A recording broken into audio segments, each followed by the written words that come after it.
Hello, welcome to the Being Method podcast. It's your host, MJ, and we have another, I was about to be like really exciting episode for you today. We have another solo episode for you today where I nerd out and go into some of the anatomy, physiology, and the studies behind a topic that is both spiritual and scientific. I love these episodes. This has been an attempt for me to kind of get back to my roots, which is nerding out on these things. This is what I love. This is why I recently wrote a whole book about, a topic of the science of spirituality. And yeah, it's just something that really brings me joy. So I hope that you like these episodes too. If you're loving them, I would love to hear from you. My DMs are always open, my emails are always open. I love to hear your feedback or stories or just yeah, I'm ready to come out of the postpartum bubble. You know, I had 2 kids back to back and I really went into my little like postpartum cave, and I'm just excited to be back and like doing things like this again. So today we're going to go into epigenetics and generational trauma. So can we inherit trauma, really? And we're going to look at what that means, how it happens, and the studies behind it. And it's so fascinating. So if you're skeptical about the idea of generational trauma, this is going to be a good episode for you. And if you're someone who is like, I wonder if I have generational trauma, this is going to be a really good episode for you. Basically, it's a good episode for everybody. So, because we all have, we all came from somebody, and that person probably had trauma. Okay.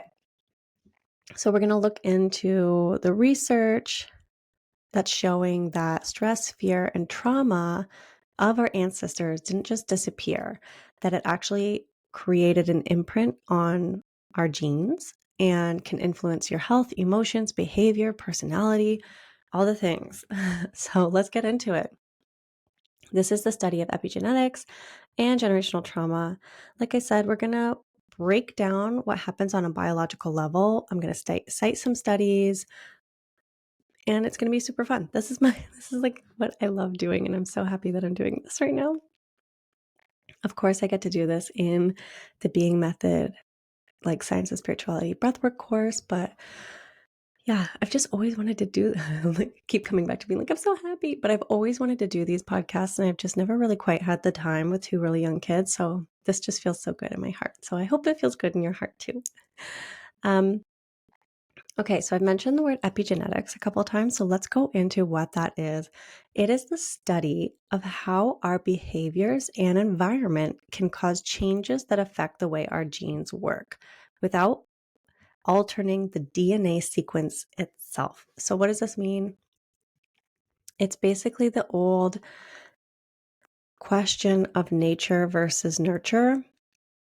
And epigenetics kind of shows that nurture plays a really big role in things like our emotions, our health, our mental health, your likelihood of getting diseases. An example that I really like to share with people is that a while ago we had the Human Genome Project, which was looking at sequencing all the genes so that we could understand all the genes that make up a human, and we thought we would figure out humans.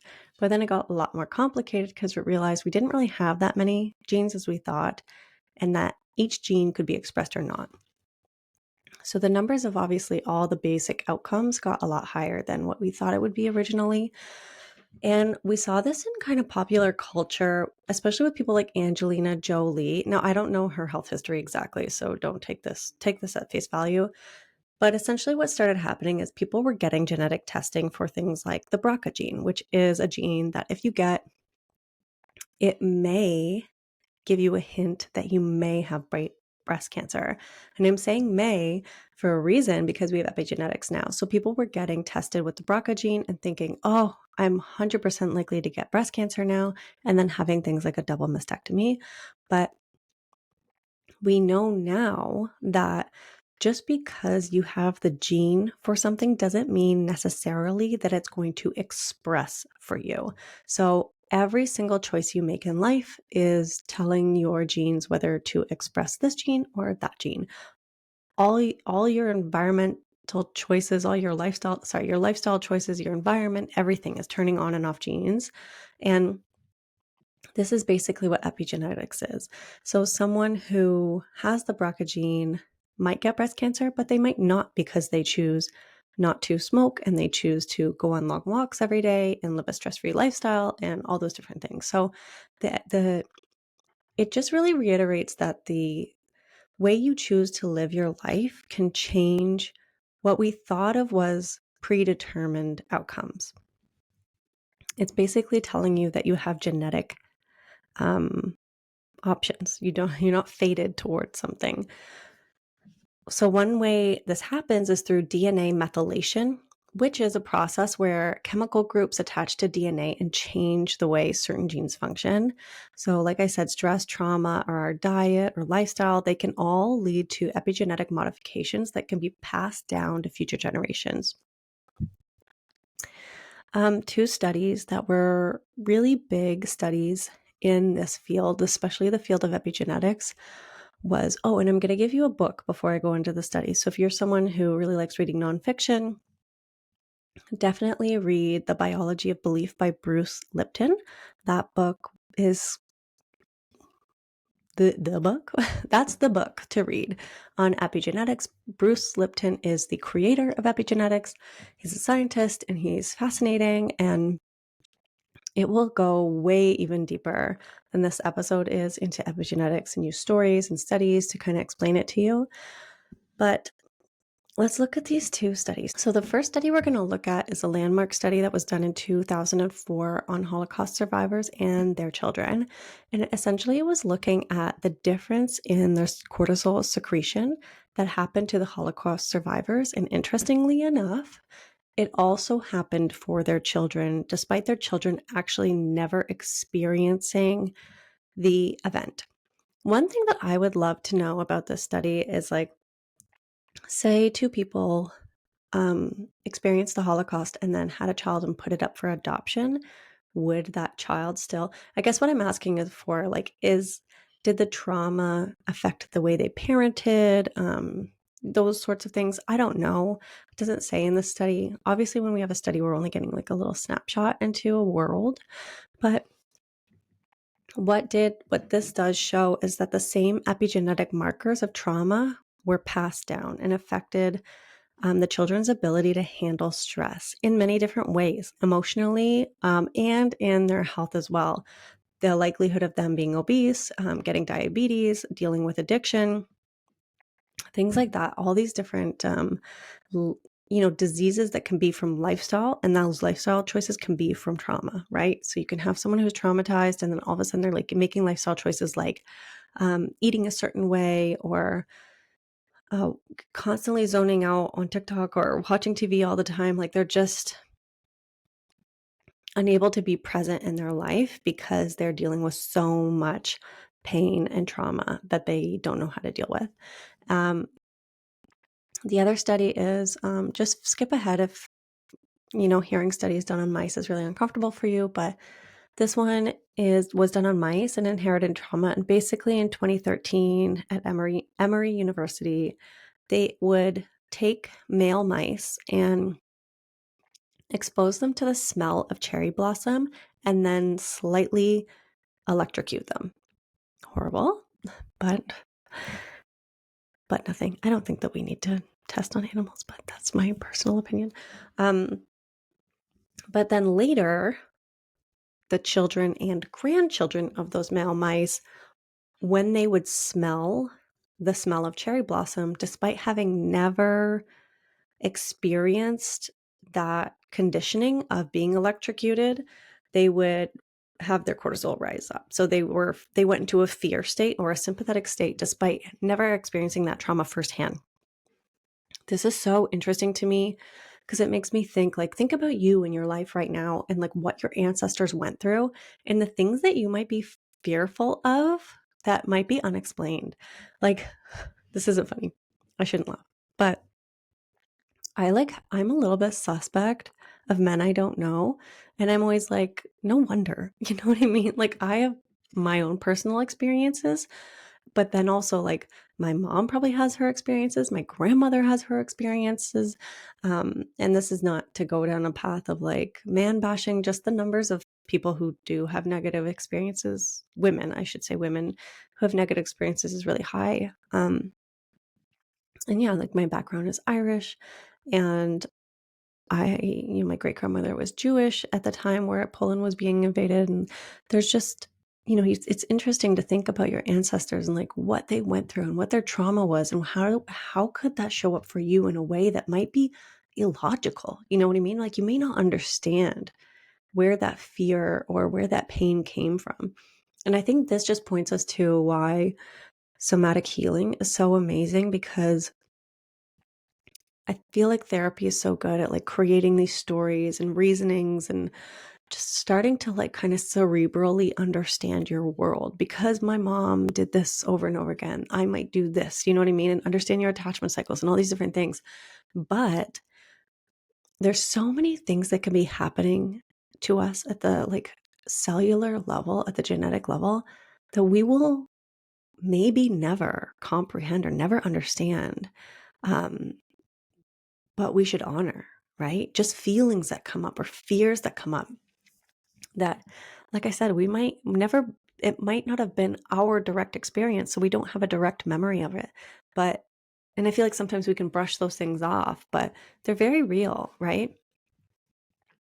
So what was that book that Oprah came out with? I didn't read it, but it didn't start with you. This is all the same thing where it's just like, what your family went through matters, and it could be affecting you today. And this is not to like dump onto you to say like, oh, you have to be the one to heal. I personally believe that like everybody does the healing that they can in their lifetime. Some more than others, obviously. but but but yeah, I think it's exciting to think about how with lifestyle choices, I can heal the trauma of my lineage. Like that's so powerful, so profound and like wonderful that it just like waking up every morning and drinking a glass of water and like standing in the garden for a bit, that's healing my generational trauma. Or when I get overwhelmed with my kids, instead of yelling at them and rage cleaning, I can like put on a music and dance with them. And that's healing generational trauma.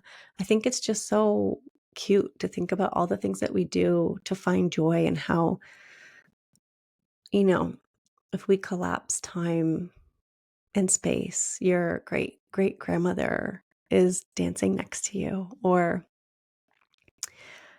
interestingly enough, we came out with a study, I didn't do anything, but there was a study that came out with mitochondria that shows the mitochondria can hold on to trauma for 50 years. No, sorry, 50 generations. And that's insane, because that means if you're listening to this right now, that's like medieval times. Medieval times, ancestors, what they were experiencing can still be trauma held in your body today.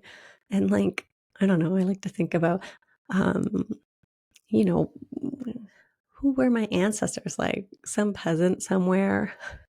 And like, I get to heal them just by focusing on joy or having an abundance mindset or choosing love. Like, it's just so beautiful. Okay, let's go into the physiology of inherited trauma.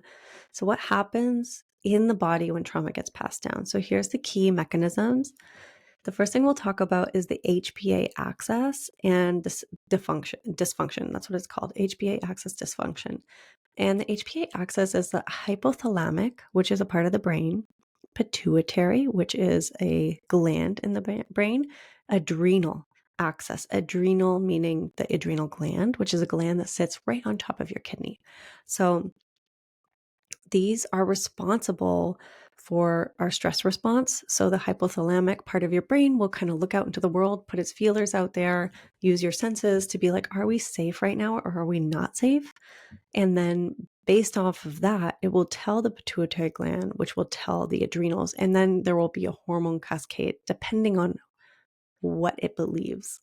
I'm not going to say depending on what is literally safe, because it's not always logical. There could be a giant dog running towards one person and they would feel totally calm and happy. And then the other person with the same dog would feel immense amount of fear. So our stress isn't a universal experience. But the hypothalamic pituitary adrenal axis, HPA axis, is kind of where our nervous system and our endocrine system convene. And it's why, like, I always kind of smirk when I see people be like, my hormones are imbalanced. That is very true. And that really can happen depending on your lifestyle choices that you're using and depending on if your hormones have an exit from your body, like if you have your drainage pathways open. If you don't, then yeah, your hormones are going to build up in your body and you're going to feel terrible. But it might actually be the production in and of itself, right? So, like, we need to look at the holistic picture of the body. We're not just, part of your body is just going to be like, actually, I'm just going to make more hormones because I feel like it. Like, there's a reason why everything is happening. So, we need to stop blaming it on the hormones so much and just look at, like, where are hormones created? Why are they imbalanced? But that's a conversation for another day. But basically, it will look like the HPA axis dysfunction can look like having a chronically dysregulated nervous system. And you will actually you commonly see people with imbalanced hormones with this. And it could be because, their dysregulated nervous system has led to things like chronic constipation. So now they have too much estrogen in their body. Or it can look like the hypothalamic part of the brain region just shutting down reproduction altogether. So you're struggling with infertility. You're struggling with like something that I had, which was amenorrhea. I didn't have my period for many, many years. So that's that one part of it. The second part is your nervous system changes. So trauma is stored in the autonomic nervous system and was specifically in the sympathetic fight or flight response. So people who have their own trauma or generational trauma tend to be more in a fight or flight or tend to befriend, depending on what you believe, nervous system more often. So children of trauma survivors show signs of heightened anxiety, hypervigilance, and dissociation, even without direct exposure to trauma. We see this with kids all the time there's no reason why they would have the mental health issues that they have at young ages, like 3, 4, 5. And they haven't really created the lifestyle. Like when I see teens with anxiety and they're on their phones all the time, it's like, okay, it doesn't take much to figure out where that one's coming from. But like young kids shouldn't have that, and it's interesting to think like, well, maybe it could be something from before they were even born. There's studies about the cortisol levels of mom when she was pregnant.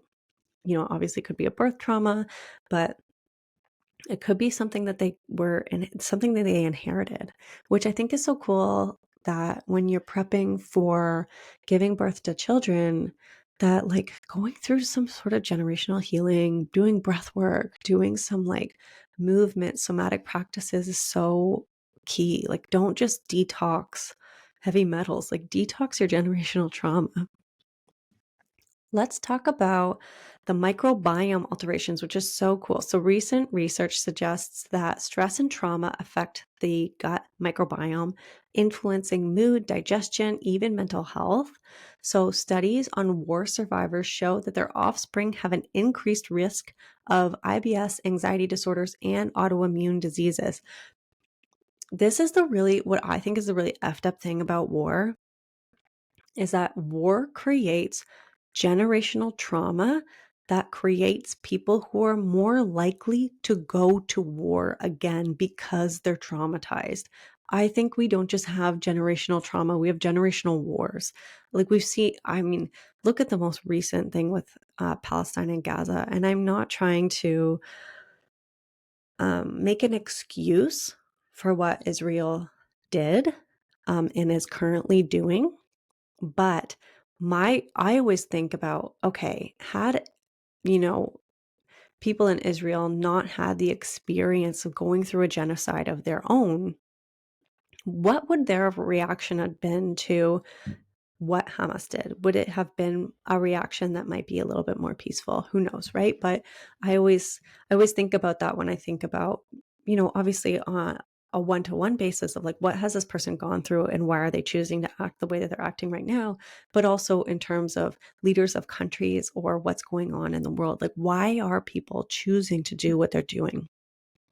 Is Russia invading Ukraine because, there's some trauma there? Probably. I don't see another reason for these things besides just you are a literal psychopath, right? Who has no understanding of empathy, or that's the only other reason.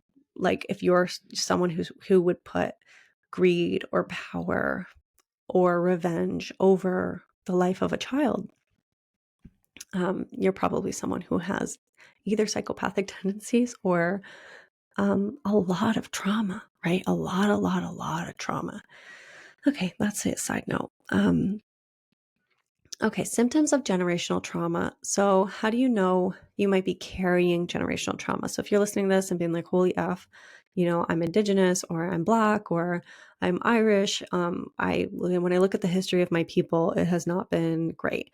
So, here are some ways that you can know. And I just want to say before I go into this list, they're pretty general. Like, this could be also an immense amount of things. Like, a lot of these could be because you live in a moldy environment, for instance. Like, mold can really mess up your nervous system. So, one of the best things I ever heard when I was studying osteopathy was figuring out how to do an intake where you could kind of weave your way with the patient as to what is going on with them and what they can do for help. And the best thing I ever heard was if you listen to someone long enough, they will tell you what their problem is. And if you listen even longer, they'll tell you the solution. What does that have to do with this?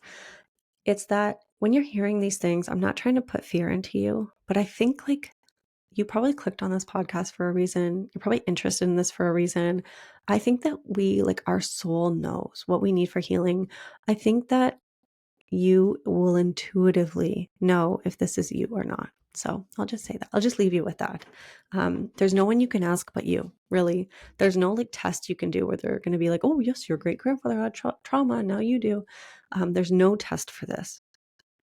The only thing that you can do is like ask your soul or pray on it or meditate on it or just assume. Okay. Number one, chronic anxiety or hypervigilance. A good example for this is like if someone walks in the room and you jump, or if you just feel like you can never sit and just relax. Unexplained fears and phobias that don't connect with your own life experience. Emotional numbness or detachment. You're feeling totally disconnected from emotions as if they're not even yours. A lot of physical symptoms, headaches, digestive issues, autoimmune diseases that don't have a clear medical cause. And you could honestly look at your own life and be like, I don't live the lifestyle that would create these things. Now, caveat here, I will say that like I had horrible health issues when I was in my postgrad at doing osteopathy. And I truly thought that I was living a good life. That was like a stress-free life. And it was. I did yoga all the time. I meditated all the time. I went to bed early. Like I was really taking care of myself. But I'm someone who's sensitive to stress. So I was driving an hour to my school, going to this very intense program, really, really stressful, driving an hour back. I was bartending. So that life might look totally normal to some person and they might feel normal in that life, but I felt like SHIT. So I'll leave you with that. Inherited limiting beliefs. So deep-seated fears around safety, success, or relationships that can stem from family patterns and repetitive family cycles. So trauma patterns like addiction, abuse, financial instability, repeating across generations. I think some of this too is just like programmed from when we were young, hearing people talk about these things. I definitely heard conversations when I was younger that I've had to kind of unprogram, deprogram, unprogram. I don't know. I've had to program out of myself because I don't want those beliefs, but it could be generational trauma. Okay, so how do we heal generational trauma? Like I said, you can't test for it. You can just do it. And the good news is like, even if generational trauma didn't exist, the healing is still going to heal you and your nervous system. So it's all good. So it can be healed. Number one, obviously, I'm going to say breathwork and somatic healing because it's stored in the nervous system, and breathwork can help you regulate the HPA axis and release stored emotions. Like, I genuinely think breathwork is one of the best things to heal generational trauma on so many levels, but I'll just say breathwork and somatic healing. Okay, you can do therapeutic modalities like EMDR, internal family systems, somatic experiencing, and that can help you rewire the trauma response. You can do reparenting and inner child work that can start healing the inherited wounds. You could do intergenerational communication. So you could try having open conversations with family members about trauma, or even start to like pray to your ancestors and ask them for clues. Say, I'm looking to heal the generational trauma in our lineage. Can you send me a clear sign tomorrow of a red cardinal to show that I'm on the right path or whatever? I do that all the time and I always get the sign. Okay, lifestyle and mindfulness. So obviously, since this is based off of your lifestyle, you want to eat whole foods. You want to eat things that feel good in your body. You want to have fun. You want to exercise. You want to have a mindfulness practice, all the things that can reverse stress-based genetic markers and help restore balance. Does that mean you need to have a 20-page morning routine and like never eat cake? No. Cake is part of the healing journey. In my personal opinion, I think having fun is important. So, healing is a lifelong journey, and just know that it didn't start with you and it's not going to end with you, which is so cool. Um, and when you do this work, you're not just healing yourself, you're changing the genetic and emotional landscape for future generations, which is so beautiful. And even if you're listening to this and you don't have kids, I really believe that maybe you're not going to directly influence a lineage because you don't want to have children, but your vibration is going to change the world just by being around people and showing up differently. So we don't have to actually procreate in order to create generational healing. I have friends that I know my daughter gets healings from when she's just around them because of who they are in the world and how they show up. So I'll just leave you guys with that piece if you don't want to have children. Um, Obviously, this is such a huge topic, but I hope today's episode has given you a deeper understanding of how trauma doesn't just live in the past, but can live in our biology. But just as trauma can be passed down, so can resilience and healing. So, another thing that's fun to think about is like, what is the generational healing I've been given? What is the generational resilience I've been given? And how am I going to give that to the world? If this episode has resonated with you, I'd love to hear your thoughts. Like I said, my DMs are open, my email is open. If you're listening on Spotify, I'm pretty sure you can like ask a question or leave a comment. Have you noticed patterns of generational trauma in your family, or have you found a healing practice that works for you? I'd love to keep this conversation going. And if you want to try our breath work, you can have, I think we're doing a month for free. So I'll have a link at the bottom for you if you want to try our breath work for a month and see if it brings anything up for you. I highly recommend doing the younger you or the inner child breath work or the emotional clearing one. And thank you so much for listening to my solo episode. I really, truly, genuinely love you. I just love this community. Like, it's so nourishing for me.